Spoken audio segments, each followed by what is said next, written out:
What's up, everybody, and welcome back into the Play the Fight Song College Football Show. Week 11 is here, and it brings us a G5 game you must watch. Army, North Texas.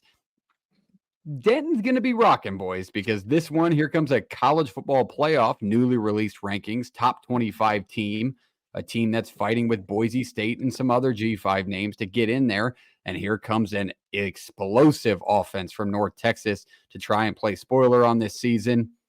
This one's going to be fun to talk about. Jake, how we doing? Ready to talk another G5 barn burner? Because we were both wrong last week. So wrong. We were both so wrong. But hey, we're men of our word, and we come up here to own it. How am I feeling? A little bothered. Bothered that my Black Knights are 25th in the college football playoff rankings. Just a little bothered. But hey, we're here to give them the credit they deserve. Imagine being 25th and the team in front of you got beat 34-0 like 2 weeks ago. It's a tough look for the rankings, and it's a little disrespectful to the men and women who are going to serve our country, including Reese. A little disrespectful in the top 25, huh? Hey, I mean, at least we're there. I mean, what do you really expect? It's going to be top 20, Glass cool, half but full. it's going to be that high. The one that shocked me was I can't believe Vanderbilt didn't crack it in there anywhere. I mean, I know they have a couple losses, but it's like, still, though, I mean, you beat Alabama and you play Texas extremely well at home. Like, I thought that was a team that was going to crack top 25 somewhere. I think Justin hit it on the head in the Iowa State show that was just happened live. He kind of, the head-to-head goes to Missouri. Missouri beat him in overtime, so maybe that's why they gave him the reason. But still, I agree Vanderbilt should have been in. But back to the G5.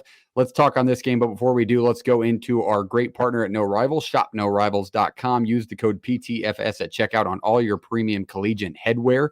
North Texas is live. It's on there. They have some beautiful mean green caps, so check those out. I own 3 of them. Unfortunately, I just went through a move, and I don't have one with me. I think Reese is on his way to show you the Espresso North Texas collection piece. It is a great cap, clean as can be, goes with everything. Reese put it on for you. Check out that mean green cap and buy yours today. Use the code PTFS at checkout for free shipping. Shout out No Rivals, shopnorivals.com today. All right, with that, hit the subscribe button, hit the like button, and let's go into this G5 barn burner. Let's talk Army. Let's talk North Texas. Jake, lead it off with Army. Tell us about the Black Knights who are flirting with people, like we said.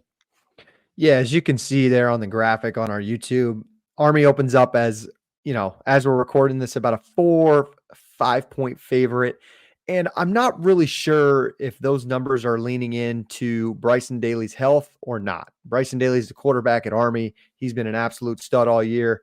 If you guys really were Americans, he would be your dark horse contender in the Heisman for how good he has been. He didn't play last week against Air Force due to an undisclosed illness or injury. Not really getting a good word on what his status, but Jeff Monken is hopeful that he will practice by the end of the week. Obviously, they'll go from there. If he doesn't get the start, they'll go back to Dwayne Coleman, who is the backup there. Either way, you know what you get in an Army offense. It's not a ton of passing. It's being efficient with maybe the 7 or 8 throws that you do get. I think Coleman was 5 for 8 last week. The difference between Daly and Coleman is just how good Daly is at, number 1, running the offense, and number 2, how good he is at running the football.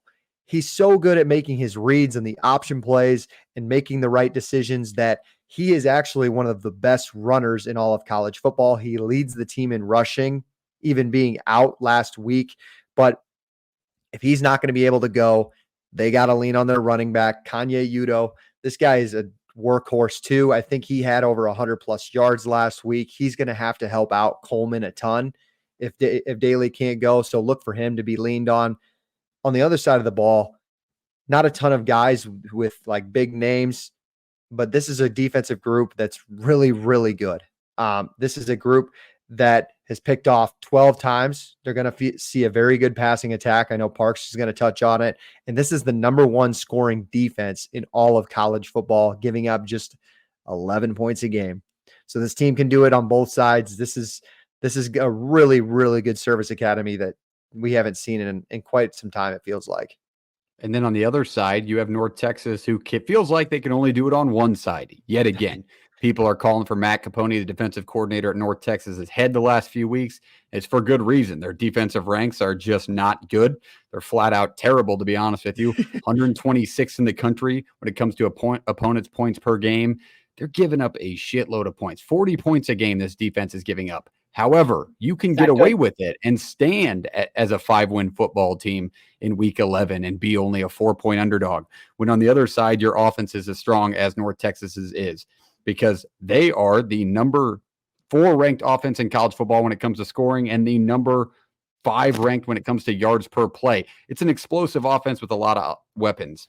TCU transfer quarterback Chandler Morris has been nothing but splendid for this group, both running and throwing the ball. DT Sheffield on the outside has been incredible all season long. He's been trying to secure some NIL deals down in Denton. I don't know how well those are going because of, what the market is down there, but he's a player that has other conferences probably on watch, definitely within the Power 4, probably like the SEC transfer, kind of like a LeJonte Wester transfer. I kind of get the feeling from DT Sheffield where he'll be successful wherever he goes, but if he stays, he's going to put up numbers like this. They don't like to run the ball a ton. They're going to throw the ball about 75 to 80% of the game. That's just what their offense and Jordan Davis wants to do. Jordan Davis is their offensive coordinator. He's been there for a few years. He's spread them out, use the quarterback's legs if nothing's open through the air, but you're not going to see a ton of design runs from this North Texas offense. And you're asking a lot. This is probably one of the better offensive groups that Army's seen, probably the best, I'm going to say, just on the ranks, because teams like Tulane have struggled with this North Texas offense. South Alabama got killed by this North Texas offense, and they've been playing better ball of late. This is going to be, in your mind, you really want it to be a high-scoring affair if you're North Texas, because you're really not going to get the stops against the offensive firepower that Army has. But if your offense can do what they've been doing, you have a chance to steal one late at home, because this is a bigger game than people realize. I don't think there's a ton of national eyes on this because not a lot of people follow North Texas football. But as the de facto fan, after I rebuilt that program into a national powerhouse in college football 25, I can tell you that it's a real football program and they can score with the best of them. Not only did I mention that, but they're number 2 in the country in yards per game. They put up 531 yards per game. That's a very Miami-esque number. I mean, it's that level of offense. Just on the defensive side of the ball, it's been nothing but a letdown, and that's why they're calling for the defensive coordinator's head, like I said. Let me know in the comments. Let us know in the comments what you think. If you're a North Texas fan, if you think he'll be fired after this year, or they're okay because they're still winning games 52-48. Reese, any thoughts on this matchup? So when you look at it, I think your eyes go to the Army defense here. You talk about how good that offense is on the North Texas side. We talk about 11 points a game, and then defensively, also this Army team, they don't get penalized a whole lot. If you're looking at Army's only got 17 penalties on the year versus I just look at North Texas about 40. So again, it's just disciplined football on that side of the ball. That just, you're not going to get a lot of mistakes too. And then North Texas, it's just, you are a high flying offense, but with the Army, we know how well they run the football. They average 340 yards a game, and they're going to run the ball a lot, and they're going to minimize how many times Chandler Morris gets the football. So they're going to be able to spread it out. But like, if they got to be able to score quickly, because what I'm trying to get to is Army's going to eat the clock when they have it. That's just what they do. It's what this offense does. So North Texas has to be extremely efficient, and they cannot afford to turn the ball over, because you throw a turnover, like Schaefer talked about, they have 12 interceptions on the year. You turn the ball over, Army's going to get the ball. If they don't do a 3 and out, they're going to eat up 5-6 minutes of clock, and you're just eating away. At times, you're going to get to have the football. So it's going to be a really great matchup for this weekend. So. Yeah, and if you look at what North Texas, when they got in trouble, like they get blown out by Texas Tech, Chandler Morris throws a couple of picks in that game. With throwing the football as much as they do, if they throw a couple of picks, they find themselves in a really tough spot because they can't get stops, let alone if it's coming off a turnover. But with that momentum, you might as well write that one in the ship with this Army offense.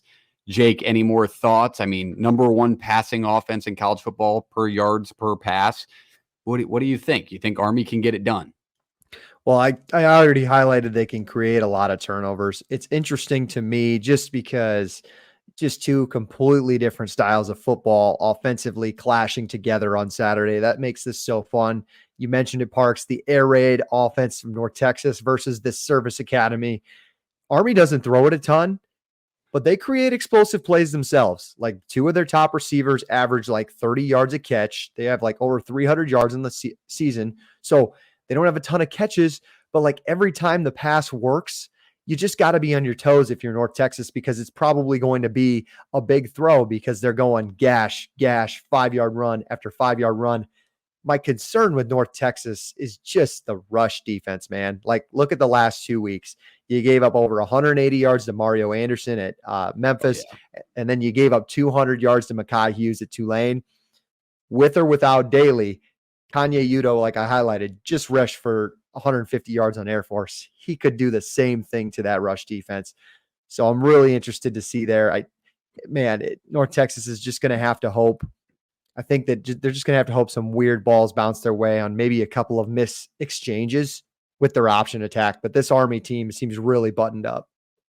Yeah, and that's a good place to kind of leave it. I think with the de facto fandom of mine, it kind of sways my opinion of North Texas and not really looking at Army. But Army's been a dominant football team for majority of the year for good reasons, because they can do it on both sides. But again, this North Texas offense, who was explosive last year and had the same defensive problem, is seeing the same thing in 2023 with the same 2024, with the same defensive coordinator. So we'll see if those changes can be made, because this is a team that can compete in the American going forward if they can get those changes made on defense. So let's kick it off roundtable style for the G5 game of the week. Who's going to win? Who's going to cover? Reese, tell us who. I'm not going to go away from my future officers. I'm going to take Army in this spot. They're going to win it. Because if I'm looking at this correct, this is an impressive stat. I'm looking at Army's stats right now. You know how many touchdowns Army's given up on the year? Like 4. 3. You know how many touchdowns they've scored? 33. I was going to say a lot. That is an impressive stat right there. I'm not going to go away from a team that's 8-0 and putting up numbers like that. Put me on the flip side. They're going to give up 8 this weekend to this North Texas offense. I told you the de facto fandom's going to get in the way, but give me the mean green at home. Give me the Bode end zones, the coolest looking G5 stadium, one of. Check it out if you haven't. Look it up. But that place is going to be as rocking as it can be. I hope the city gets behind it. I know basketball's starting up and it's kind of a basketball-focused fandom. But this is a huge game and a big spot. I think the Power 4 experience from Chandler Morris is going to give him a leg up in this matchup against an elite G5 team. And I think maybe the tips go their way finally. They can get a couple of picks, maybe pick off an option pitch to make that explosive play and just let their offense keep rolling. But if you let Army control the clock and do the time of possession game like Reese talked about, you're going to find yourself in a rough spot. But I don't think it's going to happen this weekend. Give me North Texas to cover. Give me North Texas to win 52-45. Going to be a shootout, but we need you laugh. Take the over. A team that gives up 11 points per game, if they give up 52 on Saturday. Yeah, welcome to Denton. Don't come into Denton with the North Texas offense expecting to only give up 11 points. They got to score, and as long as Chandler Morris doesn't turn it over against an elite turnover-forcing defense, they should find themselves in a better spot than what most people see. Jake. Yeah, speaking of Denton, I got to ruffle the feathers at least a little bit because we like to do it on these videos. I think it was the UTS fans were really letting the Denton North Texas crew have it last week as Tulane came to town and just a poor crowd. I think that was actually 2 weeks ago. They might be coming off a bye, but yeah, the crowd on a Saturday afternoon was not good, and they were letting them have it. So you're letting the number 25th team in the country come to Denton. We need some more asses in the seats. Like, we want to see this team kind of going, and ESPN2, it's a good nationally televised game. Like, people are going to have their eyes on it. I will give my prediction. I'm just going to say we're recording this on Tuesday. I'm going to assume that Daly is not going to play. I'm just going to base it off the line. That's basically where I'm going to be judging my point spread right here. But it's interesting because, North Texas wants to get into a track meet. I think Army is willing to accept the challenge of a track meet if Bryson Daly was their quarterback. I'm not so sure if they really want to do it with Dwayne Coleman, but Coleman's going to have to just make better reads. He's going to have to run that option attack better if they're going to want to keep up with North Texas. On the flip side, Chandler Morris has, I believe, 8 picks this year. I think Army gets a couple. I think they maybe sit on the ball a little more with Daly out, and maybe North Texas is playing from behind. I'm rolling with the team that is playing. I'm assuming they're playing pissed off from the disrespect the committee gave them a 25 ranking this week. So give me Army. I know. I really wish I kind of had the back half of maybe it's a look ahead spot, because up next for Army on the schedule is Notre Dame, but they have a bye week in between. So it's tough to say it's a look ahead spot, but still, it's a big game coming up. Maybe a little bit of a distraction rolling into that one. North Texas will hurt you if you let them, because that's kind of the firepower that they have on the offensive side of the ball. This is probably the best team that Army's faced, though, this year. I'm looking back at their schedule right now. This is the best team they faced this year. 900,000% on offense. But overall, like, this schedule is not good. It's not good. Yeah, I'll give you that credit there. And that was the argument we made on Navy against Notre Dame a couple of weeks ago. Granted, Notre Dame on defense is not North Texas. Quite frankly, it's the exact opposite. Yeah. But this is enough. I will give you that, Parks. It's night and day. This is the best offensive attack that Army's seen all year. It's a good challenge for statistically the number one defense in college football. All right, there it is. That is our G5 game of the week. Drop your score predictions below if you hit it on the head. We're sending you a no rivals cap for free. So drop your score prediction. Who wins the game? If you hit it on the nose, it's got to be exact. It can't be 1 point off, 2 points off. The exact score guess gets a free no rivals cap on us and No Rivals. Shop No Rivals today. Pick out your cap. If you can't wait for it, use the code PTFS at checkout for free shipping. We appreciate you being here. Hit the like button. Hit the subscribe button. Share, send it to a friend. Hey, check out these idiots. They're actually talking the G5. We do that every week, and we also cover the Power Four. Check out our main show tonight, 7 p.m. Central. We appreciate you being here. We'll see you next time. Jake, take us away. Play it.